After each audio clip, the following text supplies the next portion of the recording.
Golden day YouTube চ্যানেলে তোমাদের আরও একবার স্বাগত। আজকে আমরা সপ্তম শ্রেণীর গণিতের নতুন আর একটা ক্লাস নিয়ে চলে এলাম। আর নতুন ক্লাসে আমরা কোষে দেখি 3 পেজ নাম্বার 43-এর অঙ্ক শুরু করব। তো এখানে প্রথমেই আমরা যেটা দেখতে পাচ্ছি, দেখো আমাদের বইয়ে ছক দেওয়া আছে আর ছকে 4টে করে নাম্বার দেওয়া আছে। এখন তোমাকে দেখতে হবে এই 4টে নাম্বার সমানুপাতি কিংবা সমানুপাতি নয়। তো সমানুপাতি হলে আমরা এই ঘরে বসাবো, আর সমানুপাতি না হলে আমরা এই ঘরে বসাবো। তো দেখো আমাদের নাম্বার কি দেওয়া আছে। নাম্বার প্রথমেই যেটা দেখতে পাচ্ছি আমরা 8, 10, 16 আর 20, এইভাবে তোমার 4টে নাম্বার কিন্তু দেয়া আছে। এই 4টে নাম্বার 8, 10, 16 আর 20 এরা সমানুপাতি কি সমানুপাতি নয়, এটা কিন্তু আমাদের দেখতে হবে। তো আমরা কিভাবে দেখব?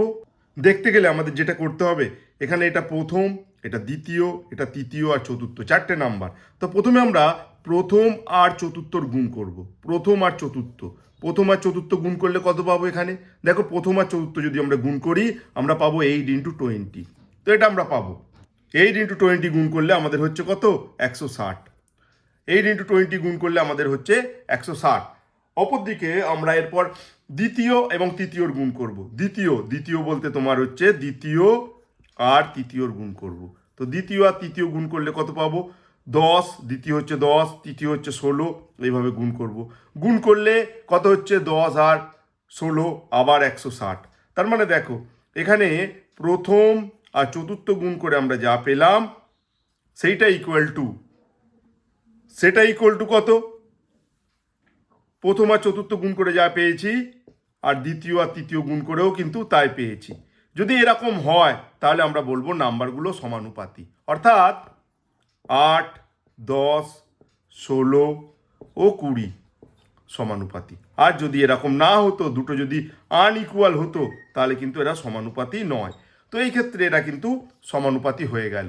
তো এইভাবে কোনো নাম্বার সমানুপাতি কি সমানুপাতি নয় আমরা কিন্তু সহজেই দেখে নিতে পারি।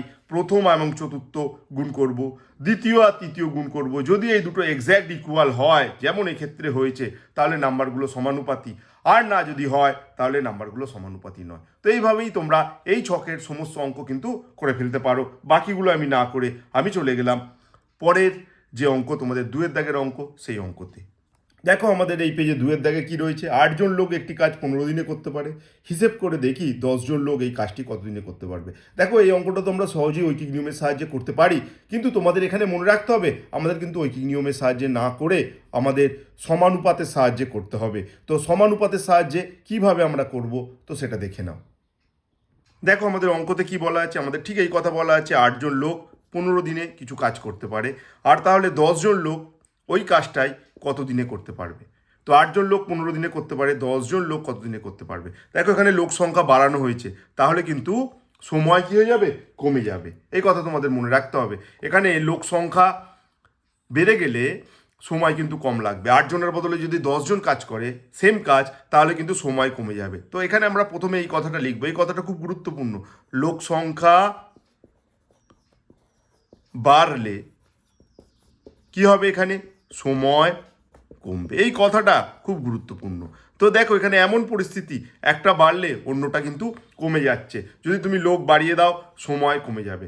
তাহলে এদের মধ্যে যে সম্পর্ক, লোক সংখ্যা এবং সময়ের মধ্যে যে সম্পর্ক, একটা বাড়লে যদি আর একটা কমে, বা একটা কমলে যদি আর একটা বাড়ে, ঠিক যদি অপোজিট হয়ে থাকে, তাহলে যে সম্পর্ক, সেই সম্পর্ককে আমরা বলি ব্যস্তানুপাতি সম্পর্ক। অর্থাৎ আমরা বলবো এখানে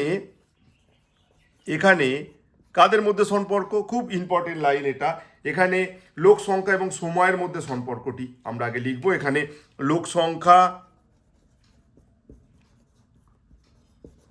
ও সময়ের মধ্যে সম্পর্কটি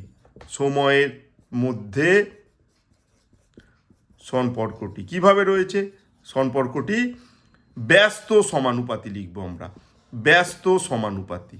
এই কথাটা খুব গুরুত্বপূর্ণ, ব্যস্ত সমানুপাতি। দেখো সমানুপাতি দু রকমের হয়, একটা সরল সমানুপাতি, একটা ব্যস্ত সমানুপাতি। এখানে ব্যস্ত সমানুপাতি, কারণ কি? একটা বাড়লে অন্যটা কমে গেছে। যদি অপোজিট হয়, একটা বাড়লো অন্যটা কমলো, বা একটা কমলো অন্যটা বাড়লো, তাহলে সেই সম্পর্ককে আমরা বলবো ব্যস্তানুপাতি সম্পর্ক। এই কথাটা মনে রাখবে। আর দুটোই যদি একসাথে বাড়তো, দুটোই যদি একসাথে কমতো, তখন তাকে আমরা বলতাম সরল সমানুপাতি। যেহেতু এখানে ব্যস্ত সমানুপাতি, আমরা কিন্তু একটা কথা লিখবো। কি লিখবো? আমরা লিখবো, দেখো লোক সংখ্যার অনুপাত কত? 8:10। এটা হলো লোক সংখ্যার অনুপাত ইকুয়াল টু লোক সংখ্যার অনুপাত, এটা হলো। এবার সময়ের অনুপাত, দেখো যেহেতু ব্যস্ত সমানুপাতি, তার জন্য আমরা যে এখানকার যে অনুপাত এটাকে আমরা উল্টে লিখব। আমরা জিজ্ঞাস্যটাকে আগে লিখব, তারপর 15টাকে লিখব। যদি সরল সমানুপাতি হতো তাহলে এখানে আমরা 15 আর জিজ্ঞাস্য এইভাবে লিখতাম। তো এখন আমাকে জিজ্ঞাস্যটা নির্ণয় করতে হবে। তো সেই জিজ্ঞাস্য আমরা কিভাবে নির্ণয় করব?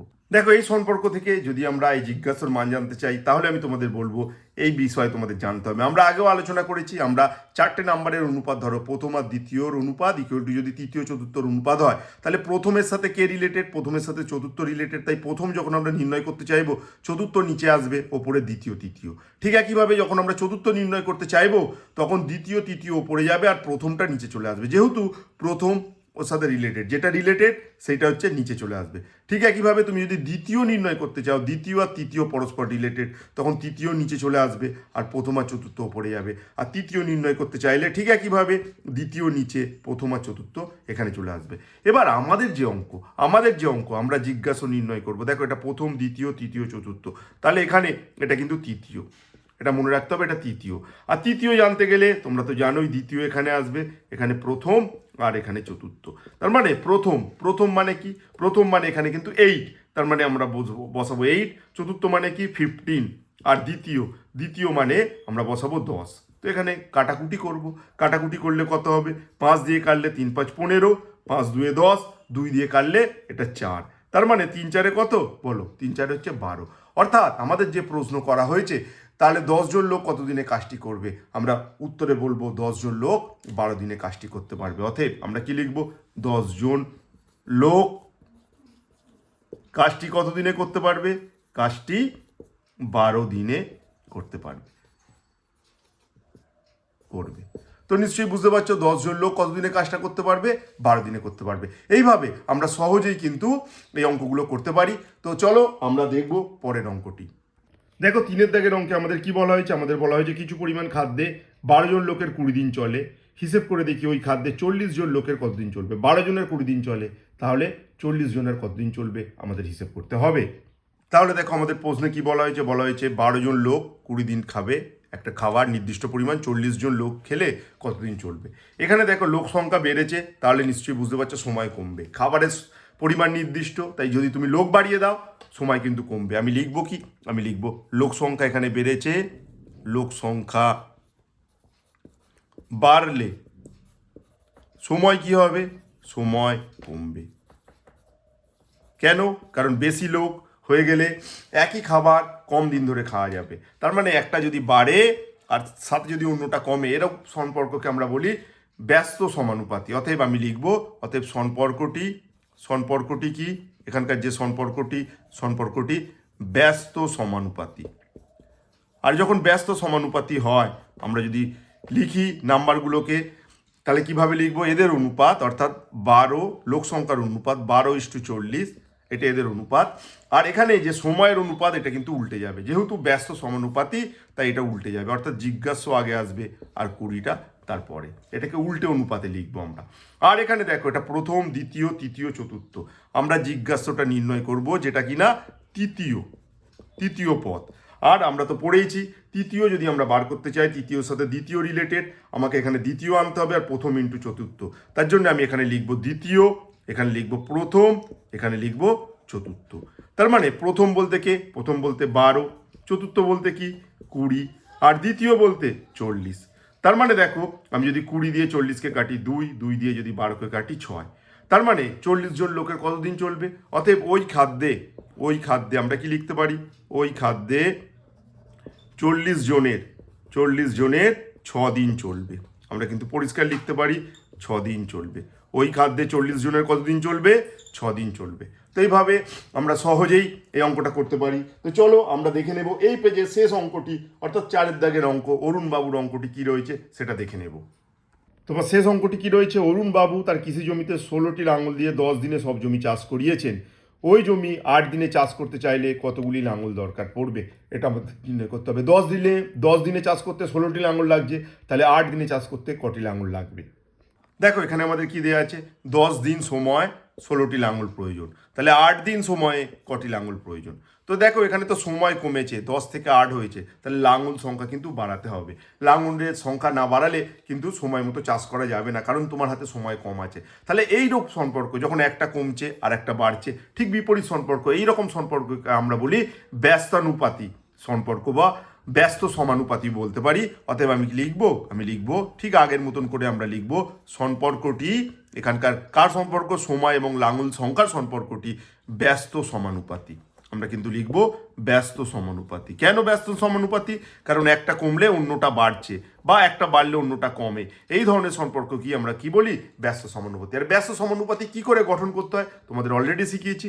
এখানে আমরা এই দুটোর অনুপাত নেব 10:8, আর এখানে যখন লিখবো, দেখো এখানে যখন লিখবো যেহেতু ব্যস্ত সমানুপাতি, তার জন্য এটাকে উল্টে লিখবো, অর্থাৎ জিজ্ঞাস্যটা আগে চলে যাবে, 16টা পরে।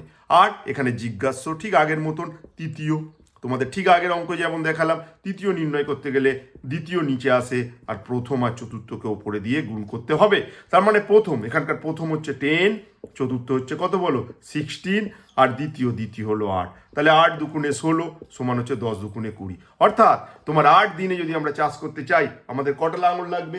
8 দিনে চাষ করতে চাইলে তোমার 20টি লাঙল কিন্তু প্রয়োজন হবে। তাহলে আমরা লিখে দেবো, অতএব 8 দিনে চাষ করতে চাইলে, 8 দিনে চাষ করতে চাইলে কটি লাঙল? 20টি লাঙল, 20টি লাঙল লাগবে। আমরা কিন্তু এইভাবে লিখে দেবো। তো নিশ্চয়ই আশা করবো তোমরা অঙ্কগুলো বুঝতে পেরেছো। তো সমানুপাতের অঙ্কের আমাদের এটা প্রথম ক্লাস হলো। কোষে দেখি 3, পেজ নাম্বার 43। তোমরা দেখতে থাকো আমাদের গোল্ডেন ইউটিউব চ্যানেল। আমরা পরবর্তী ক্লাস নিয়ে আবার আসছি তোমাদের জন্য। নতুন অঙ্ক নতুনভাবে শিখবো। তোমাদের পরীক্ষা কিন্তু আসন্ন, প্রতিটা অঙ্ক ভালো করে শিখে নাও, কনসেপ্ট সহ শিখে নাও। আর কোথাও যদি বুঝতে অসুবিধা হয় অবশ্যই তোমরা কমেন্টে জানাও। আমাদের এই চ্যানেল থেকে তোমাদের প্রতিটি অঙ্ক আমরা ধরে ধরে তোমাদের শেখানোর চেষ্টা করব। মন দিয়ে শেখো, ক্লাস ভালো করে করো। আর বুঝতে না পারলে অবশ্যই আমার সাথে যোগাযোগ করো মেসেজ করার মাধ্যমে বা কমেন্টে। ধন্যবাদ জানিয়ে আজকের পর্ব শেষ করলাম।